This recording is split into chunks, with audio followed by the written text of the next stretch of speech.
Hello student, कैसे हैं आप सभी। तो मुझे उम्मीद है कि आपका पेपर बहुत अच्छा जा रहा होगा। ठीक है, तो आज हम लोग जो है हिस्ट्री पॉलिटिकल साइंस वाला पार्ट पढ़ने वाले हैं, जिसके अंदर मैं आपको पॉलिटिकल वाला जो पार्ट है उसके अंदर मैं बताने वाला हूँ 2 मार्क्स का क्वेश्चन। ठीक है, 3 क्वेश्चन पूछे जाएंगे, 3 में से आपको 2 करने रहेंगे। क्वेश्चन जो रहेगा आपका रहेगा एक्सप्लेन द कॉन्सेप्ट। क्या करना रहेगा? एक्सप्लेन द कॉन्सेप्ट, कॉन्सेप्ट को एक्सप्लेन करना रहेगा। 2 मार्क्स के लिए ये क्वेश्चन रहेगा। ठीक है, तो आपको कुछ पॉइंट उस पर लिखना रहेगा। ठीक है, तो मैंने कुछ क्वेश्चन लाया है, बहुत इंपॉर्टेंट क्वेश्चन है और मुझे उम्मीद है कि 99% एक क्वेश्चन 2 क्वेश्चन इसमें से आएगा। ठीक है, तो इसको आप अच्छे से करके जाना। ठीक है, तो सबसे पहले जो अगर हम लोग देखते हैं तो क्या है क्वेश्चन, ये पॉइंट दिया है रीऑर्गेनाइजिंग द कॉन्स्टिट्यूएंसीज। जो कॉन्स्टिट्यूएंसीज होते हैं उसको रीऑर्गेनाइज करना। जैसे कि जो जहाँ से आपका एमएलए चुना जाता है उसको क्या बोलते हैं? कॉन्स्टिट्यूएंसी बोला जाता है। तो उसको कैसे रीऑर्गेनाइज किया जाता है उसके बारे में हम जानेंगे। तो सबसे पहले पॉइंट ये देखो, इलेक्शन कमीशन जो है, election commission of India form constituencies. ठीक है, तो कॉन्स्टिट्यूएंसीज को कौन बनाता है? इलेक्शन कमीशन ऑफ इंडिया बनाता है। कौन से कॉन्स्टिट्यूएंसीज को? एक लोकसभा होता है और दूसरा जो होता है लेजिस्लेटिव असेंबली, जो होता है विधानसभा। यहाँ पे लोकसभा के साथ साथ आप विधानसभा भी बोल सकते हो, लेजिस्लेटिव असेंबली भी बोलोगे तो भी चलेगा, कोई प्रॉब्लम नहीं है। ठीक है, तो आपको पहला पॉइंट क्या मिला? आपको पहले पॉइंट ये मिला कि कॉन्स्टिट्यूएंसीज को फॉर्म कौन करता है? तो आप बोले कि इलेक्शन कमीशन करता है। कौन सी कॉन्स्टिट्यूएंसीज? तो आपने बताया लोकसभा और विधानसभा, विधानसभा या फिर लेजिस्लेटिव असेंबली। यहां पे आप चाहो तो क्या, जैसे मैंने बोला यहां लिख सकते हो विधानसभा, विधानसभा। ठीक है, आपको समझ में आ गया होगा। ठीक है, आगे बात करते हैं। इसके बाद अगले पॉइंट की बात अगर हम लोग कर लेते हैं तो आपका क्या आता है, देखो, the election commission had decided upon the constituencies before the first election. और पहला इलेक्शन कब हुआ था? 1951 और 52 में हुआ था। तो इलेक्शन कमीशन ने कॉन्स्टिट्यूएंसीज के ऊपर पहली बार डिसाइड कब किया? कब किया बताओ? फर्स्ट इलेक्शन से पहले किया। तो कब किया? फर्स्ट इलेक्शन से पहले किया। ठीक है, एज द ईयर पास, और जैसे जैसे वक्त पास होते गया, वक्त गुजरते गया, there was a lot of migration of the people for business and other activities. तो क्या हुआ? वक्त के साथ जैसे जैसे देश आज़ाद हुआ, वक्त बदलता गया और बहुत ज़्यादा पीपल, लोगों का क्या हुआ? माइग्रेशन हुआ। जैसे गांव से लोग शहर की तरफ आए, जैसे आपका मुंबई हो गया, नागपुर हो गया, लोग क्या हुआ? गांव खेड़ से तेजी से शहरों की तरफ माइग्रेट हुए, है ना। अब उसके बाद कुछ बिजनेस के लिए हुए और कुछ अदर एक्टिविटीज के लिए हुआ, from the villages to cities की तरफ। ये सेकंड पॉइंट आपको लिखना है, समझ में आ गया होगा। Third point, this changed the demography to large extent. और इसके वजह से जो डेमोग्राफी होता है, डेमोग्राफी क्या होता है, किसको बोलते हैं? जो आबादी, जो पॉपुलेशन होता है उसको बोलते हैं डेमोग्राफी, है ना। तो आबादी का जो संतुलन है, जो पॉपुलेशन का जो संतुलन है, वो क्या हुआ? वो बिगड़ गया। Number of voters in some constituencies reduce. अब इसकी वजह से कुछ कॉन्स्टिट्यूएंसीज में जो वोटर्स है वो कम हो गए और इन सम कॉन्स्टिट्यूएंसीज वोटर्स क्या हो गए? इंक्रीज्ड हो गए। कैसे?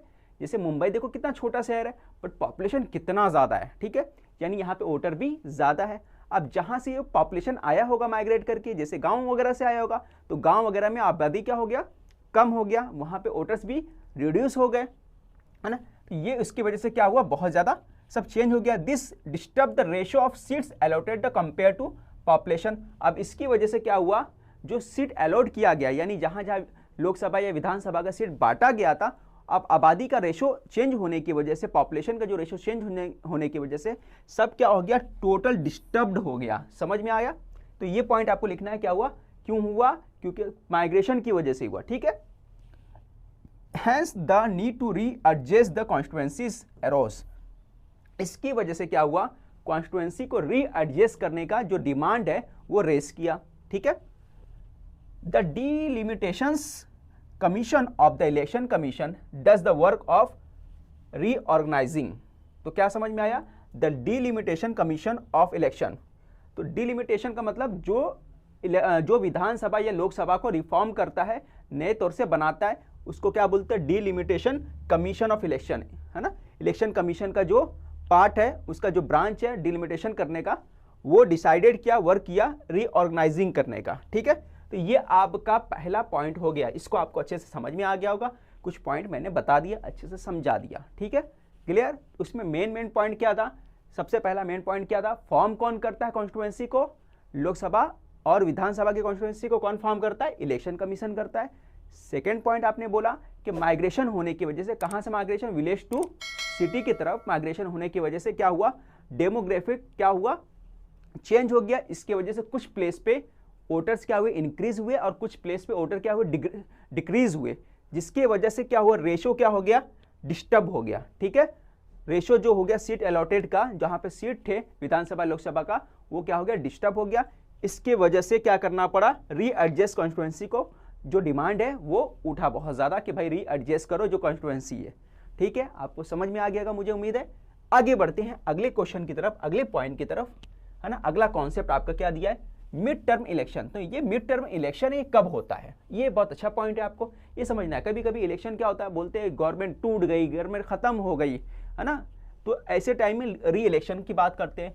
Elected government loses majority. जब कभी कभी ऐसा होता है इलेक्शन, गवर्नमेंट जो गवर्नमेंट बनी हुई है ना, जो सरकार बनी हुई है, वो उसको जो मेजॉरिटी चाहिए रहता है वो मेजॉरिटी नहीं पा पाती, यानी कुछ सीट उसको चाहिए रहता है, भाई कितना है 141 142 सीट, इतना लेके आ जाओगे, इतना सीट जीत जाओगे विधानसभा में, तो आपका क्या होगा? गवर्नमेंट बन जाएगा। मगर वो मेजॉरिटी हासिल नहीं कर पाती, तो ऐसे पैमाने पे क्या होता है, ये चीजें होती है, मिड टर्म इलेक्शन होता है। तो सबसे पहले आपको क्या पॉइंट लिखना है ना, इलेक्टेड गवर्नमेंट, है ना, लूजेस मेजॉरिटी, है ना, क्या लिखना है? इलेक्टेड गवर्नमेंट लूजेस कर देती है, मेजॉरिटी लूज करती है। सेकंड पॉइंट क्या है? कोalition पार्टी विड्रा देयर सपोर्ट, यानी दो गवर्नमेंट चल रही, जैसे अभी मान के चलो, अभी यहाँ पे महाराष्ट्र में क्या चल रहा है, किसका हुकूमत चल रहा है, किसका गवर्नमेंट चल रहा है? शिवसेना का और एनसीपी और कांग्रेस का। इसमें मान के चलो एनसीपी ने अपना क्या किया, अपना जो सपोर्ट है उसका सपोर्ट पीछे कर लिया, ड्रॉ कर लिया, तो क्या होगा? गवर्नमेंट गिर जाएगा, फिर क्या होगा? मिड टर्म इलेक्शन होगा। बात समझ में आया? तो वही चीज यहाँ पे है, कोalition पार्टीज विड्रा देयर सपोर्ट, यानी कोalition किसको बोलते हैं? दो तीन पार्टी मिलकर जो गवर्नमेंट चलाती है उसको बोलते हैं कोalition ऑफ गवर्नमेंट बोलते हैं। तो यहाँ पे पार्टी ने अगर हाथ खींच लिया तो क्या हुआ? सरकार गिर जाएगी। तब उसके बाद क्या करना पड़ेगा? मिड टर्म इलेक्शन करना पड़ेगा। Second point. Third point, result loss of majority support. अब इलेक्शन का रिजल्ट आ गया और लॉस ऑफ मेजॉरिटी सपोर्ट नहीं हो पा रहा है ना, किसी के पास मेजॉरिटी सीट नहीं मिल पा रहा है, उस टाइम भी क्या करना पड़ेगा? मिड टर्म इलेक्शन कराना पड़ेगा। ठीक है, then election are held before completion of term. तो क्या होता है? कंप्लीशन ऑफ द टर्म, यानी जो उसका 4 साल 2 साल 5 साल का टर्म होता है, उससे पहले क्या कराना पड़ता है? फिर से आपको इलेक्शन कराना पड़ता है, मिड टर्म इलेक्शन उसको बोलते हैं। ठीक है, समझ में आ गया होगा। आगे बढ़ते हैं। रीजनलिज्म। तो रीजनलिज्म क्या होता है, इसके बारे में जानकारी हासिल करते हैं।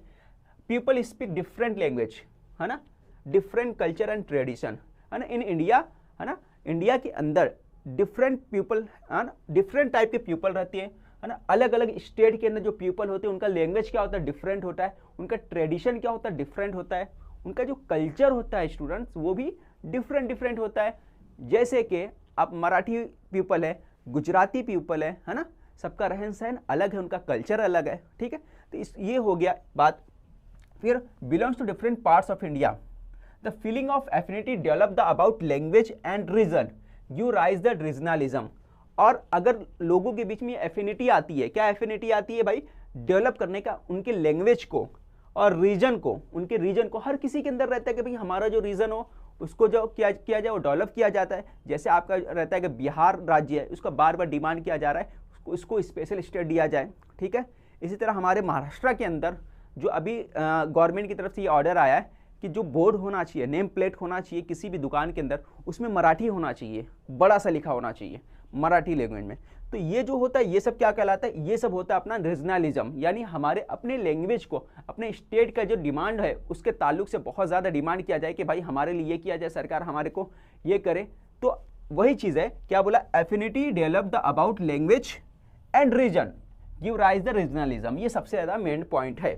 क्या क्या होता है? पहला पॉइंट ये आपको लिखना है कि जो इंडिया के अंदर अलग अलग स्टेट है जहाँ पे अलग कल्चर है, लैंग्वेज है, इस अलग लैंग्वेज के लोग पीपल स्पीक करते हैं।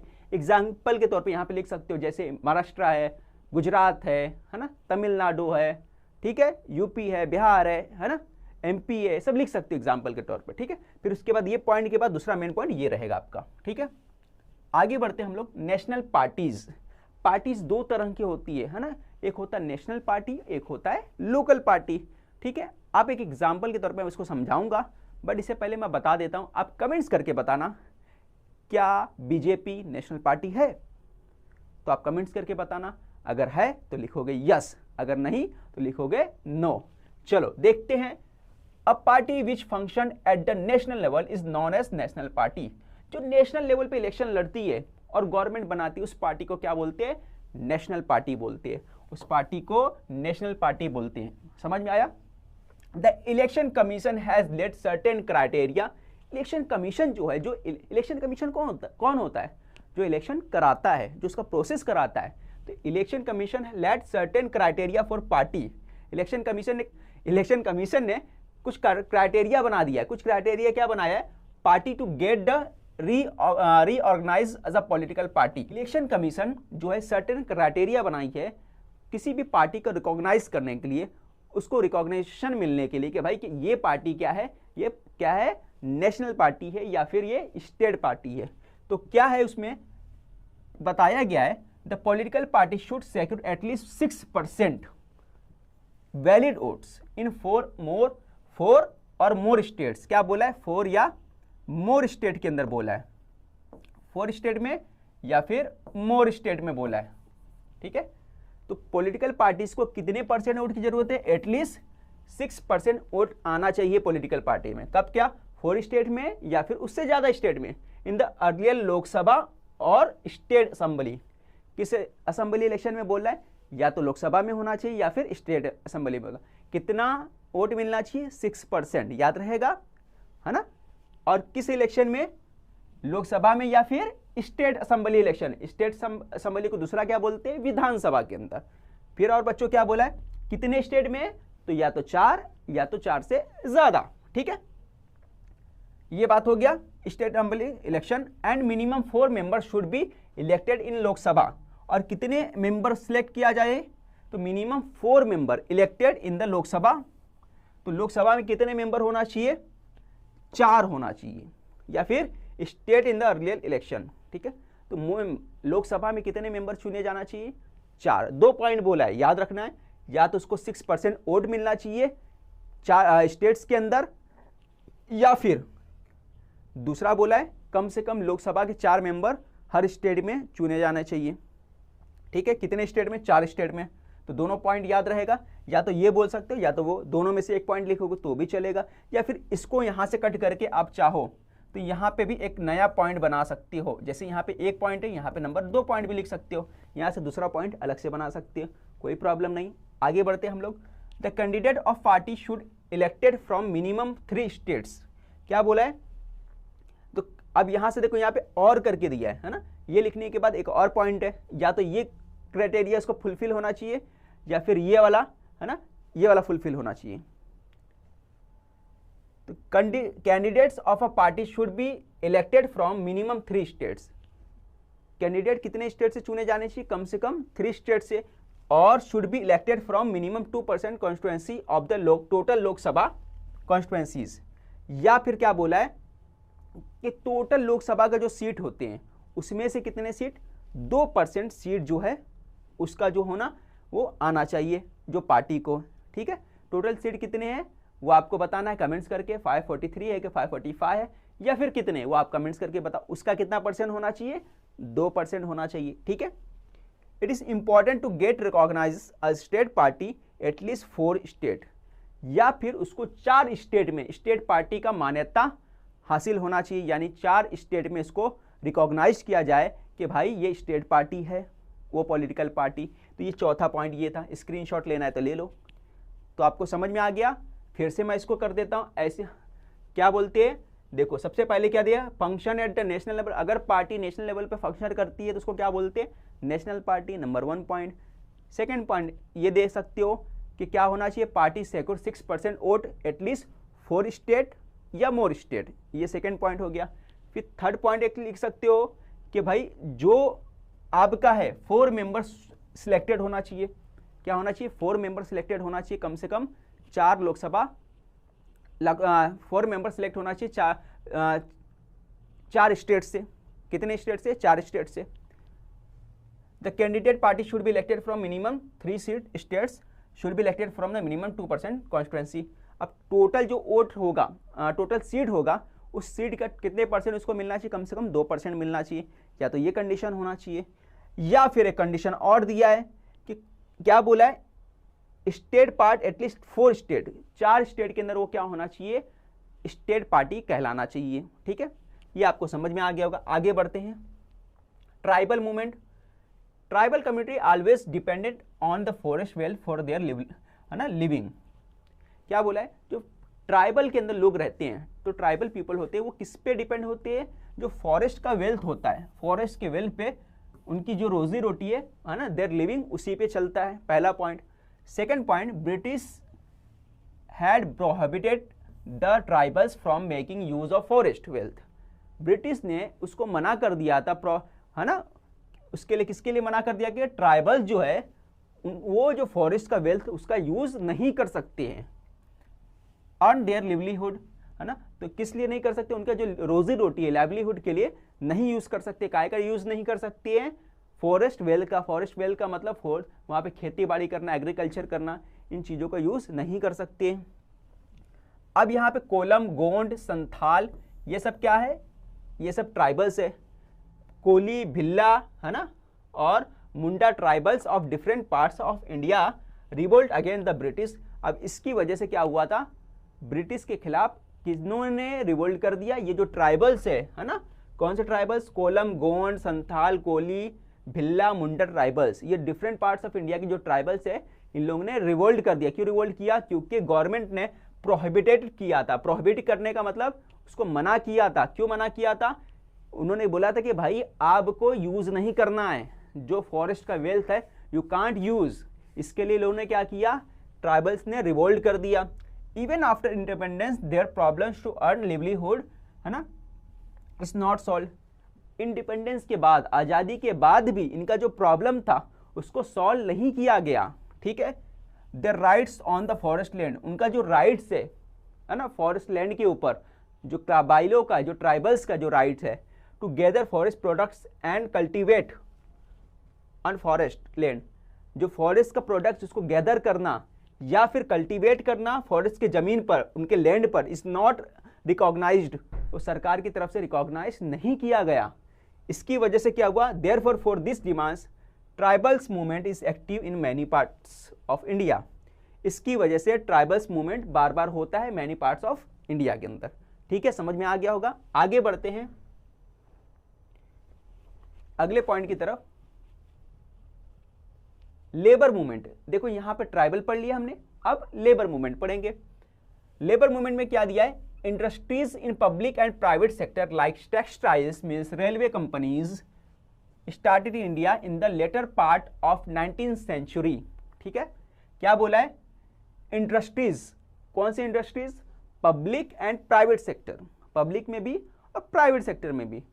कैसे कैसे, टेक्सटाइल्स मिल्स वाले, रेलवे कंपनीज की बात कर लो, या फिर और भी अदर जो कंपनीज उनकी बात कर लो।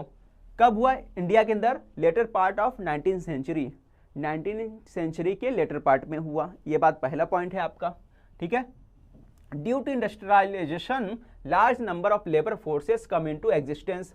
अब इंडस्ट्रियलाइजेशन की वजह से, इंडस्ट्रीज बनने की वजह से बहुत से जो labour force come to existence, बहुत से लेबर फोर्स क्या हुए, एग्जिस्ट में आए, है ना, उनकी प्रेजेंटेशन हुई। This led the lot of labour issues, इसकी वजह से बहुत से लेबर इशूज पैदा हो गए। इन 1920, कब की बात हो रही, 1920 के अंदर, all India trade union congress was established to solve their problems. अब इसको प्रॉब्लम को सॉल्व करने के लिए एक ऑल इंडिया ट्रेड कांग्रेस, है ना, ये याद रखना word, all India trade union congress was established, है ना, कब की बात है, 1920 में all India trade union Congress, है ना, all India trade union Congress establish हुई, किसके प्रॉब्लम सॉल्व करने के लिए, लेबर के प्रॉब्लम को सॉल्व करने के लिए। कब बनी, 1920 में बनी। ठीक है, many unions were formed after independence, तो मैनी यूनियंस जो है आफ्टर इंडिपेंडेंस के बाद फॉर्म हुए। ठीक है, तो किसकी बात हो रही है, मैनी यूनियंस, यूनियंस की बात हो रही है। जो लेबर का यूनियन होता है वो कब फॉर्म हुआ, इंडिपेंडेंस के बाद हुआ। The trade union movement was very effective from 1960 till 1980, है ना। द ट्रेड यूनियन जो है, ट्रेड यूनियन मूवमेंट जो था, ट्रेड यूनियन मूवमेंट या लेबर मूवमेंट, जो बहुत ज़्यादा इफेक्टिव था। कब इफेक्टिव था आपको मालूम होना चाहिए, 1960 से लेकर 1980 तक था। After 1980s trade union movement lost its momentum and slowly disintegrated. But 1980 के बाद हुआ धीरे धीरे ट्रेड यूनियन जो मूवमेंट था वो क्या हो गया, धीरे धीरे उसका जो मोमेंटम था वो कम हो गया एंड स्लोली डिसइंटीग्रेटेड, और स्लोली डिसइंटीग्रेटेड हो गया। Globalisation give final blow. अब उसके बाद जो ग्लोबलाइजेशन हुआ उसने ही उसको क्या दिया, फाइनल ब्लो एंड मोमेंट दिया। ठीक है, ये आपको समझ में आ गया होगा। ठीक है, तो स्क्रीनशॉट ले लो आप। इसके आगे देखो अगला पॉइंट है, क्या दिया है, राइट टू इंफॉर्मेशन। बहुत इंपॉर्टेंट है ना आज के ज़माने के हिसाब से। यहाँ पे जो देखो बच्चों आपको ध्यान देना है, in short right to information को क्या बोलते हैं, इन शॉर्ट में बोलते हैं आरटीआई एक्ट बोलते हैं। आरटीआई एक्ट कौन सा, 2005। तो राइट टू इंफॉर्मेशन का जो राइट मिला कब मिला, 2005 में मिला। ये भी एक पॉइंट आप बना सकते हो। ठीक है, और शॉर्ट में क्या बोलते हैं, आरटीआई बोलते हैं। Citizen have right to know about functioning of government. Citizen है, ठीक है, जो सिटीजन है उनको right to know about functioning of government. Government कैसे फंक्शन कर रही है, उसके अंदर ट्रांसपेरेंसी है या नहीं है ना, कुछ झोल-झाल तो नहीं कर रही है। इसका हक हर सिटीजन को है कि हमारा जो सिस्टम है, हमारा गवर्नमेंट कैसे कर रही वर्क। ठीक है, पहला पॉइंट ये हो गया। Second point, government India gave the right to information to activities ensure the transparency in system. Second point क्या है, वही पॉइंट है, government India gave the right to information. Government India right to information देती है public को, उसके transparency का देखो भैया हम काम जो कर रहे थे बढ़िया कर रहे हैं, इसमें कोई झोलझाल नहीं है, कोई भी करप्शन नहीं है। Third point, after 2000 got the RTI, है ना, after 2000 right to information, education, food security, इसका राइट क्या बोला, पीपल को मिला, है ना। This right strengthen the democracy in India. अब इस राइट्स की वजह से क्या हुआ, डेमोक्रेसी जो है वो काफी स्ट्रांग हो गई। समझ में आ गया। 2000 के बाद कौन कौन सा राइट्स मिला इंडिया के पीपल के, आरटीआई मिला, एजुकेशन का मिला, right to education, right to food security, यानी सभी को हक है कि वो कम से कम खाना पीना जो थोड़ा बहुत है वो खा सके, है ना, सबको। तो राइट फूड सिक्योरिटी हो गया, एजुकेशन हो गया और आरटीआई हो गया। ये हक, बेसिक हक इनको दिया गया 2000 के बाद, और इसकी वजह से डेमोक्रेसी को क्या हुआ, और डेमोक्रेसी स्ट्रांग हो गया। ठीक है, तो इसके बाद आपका जो है लास्ट वाला है, क्या दिया, राइट बेस्ड अप्रोच। क्या बोला है, राइट बेस्ड अप्रोच, इसके बारे में हम देखेंगे। तो राइट बेस्ड अप्रोच की अगर बात कर लेता हूं तो इसमें क्या है, India adopted democracy after independence. ठीक है, इंडिया में जो डेमोक्रेसी कब आया, इंडिपेंडेंस के बाद आया। कब आया, आफ्टर इंडिपेंडेंस। ठीक है, तो पहला पॉइंट याद रहेगा, इंडिया में डेमोक्रेसी कब आई, आफ्टर इंडिपेंडेंस आई, ये याद होगा आपको। फिर उसके बाद each government which come to power took efforts to make democratisation process more profound. क्या बोला है कि जो भी गवर्नमेंट में आया, जो भी क्या हुआ, each government which come in the power, कोई भी गवर्नमेंट जो पावर में आई, जो यानी पॉलिटिकल पार्टी जो पावर में आई, और उन्होंने क्या किया, उन्होंने एफर्ट्स किया जो डेमोक्रेटाइजेशन है उसको और स्ट्रांग करने के लिए। ठीक है, in the initial stages this government considered the citizen as beneficiaries. बोले बेनिफिशरीज के हिसाब से, यानी सिर्फ उसको बेनिफिट देने वाला सिटीजन को समझा। ठीक है, किसने कंसिडर किया, जो अर्लियर गवर्नमेंट आया, जो इनिशियल गवर्नमेंट आया, उन्होंने क्या देखा, पीपल को सिर्फ किस नजर से देखा, बेनिफिशरीज के नजर से देखा। ठीक है, बट आफ्टर टाइम, आफ्टर 2000 के बाद this approach toward the citizen change. जो ये अप्रोच था गवर्नमेंट का पब्लिक को देखने का नजरिया जो था वो क्या हो गया, चेंज हो गया, वो तब्दील हो गया। और क्या हुआ, और consider as right of citizen. तो पीपल को जो है डेमोक्रेटिक रिफॉर्म्स जो है, जो भी डेमोक्रेटिक रिफॉर्म्स हो रहे हैं वो क्या समझा जाने लगा, वो पीपल के जो है, पब्लिक के जो है राइट्स ऑफ सिटीजन हो गया, है ना, वो क्या हो गया, पब्लिक का हक है, पब्लिक का राइट्स है, जो भी डेमोक्रेटिक चेंज हो रहा है वो है राइट ऑफ सिटीजन है। ठीक है, second point. Third point, hence the rights information, education and food security was granted not as a beneficiaries but right of the citizen. इसलिए जो राइट टू इंफॉर्मेशन है, एजुकेशन है, फूड सिक्योरिटी है, was granted, वो grant किया गया कि ये क्या है, नॉट एज अ बेनिफिशरीज, ये बेनिफिशरीज नहीं है बल्कि क्या है, राइट्स ऑफ द सिटीजन, ये राइट्स ऑफ सिटीजन है। समझ में आ गया। और आखिरी point, this approach is known as right based approach. इस अप्रोच को क्या बोला गया, राइट बेस्ड अप्रोच बोला गया। समझ में आया सभी को क्या पॉइंट था।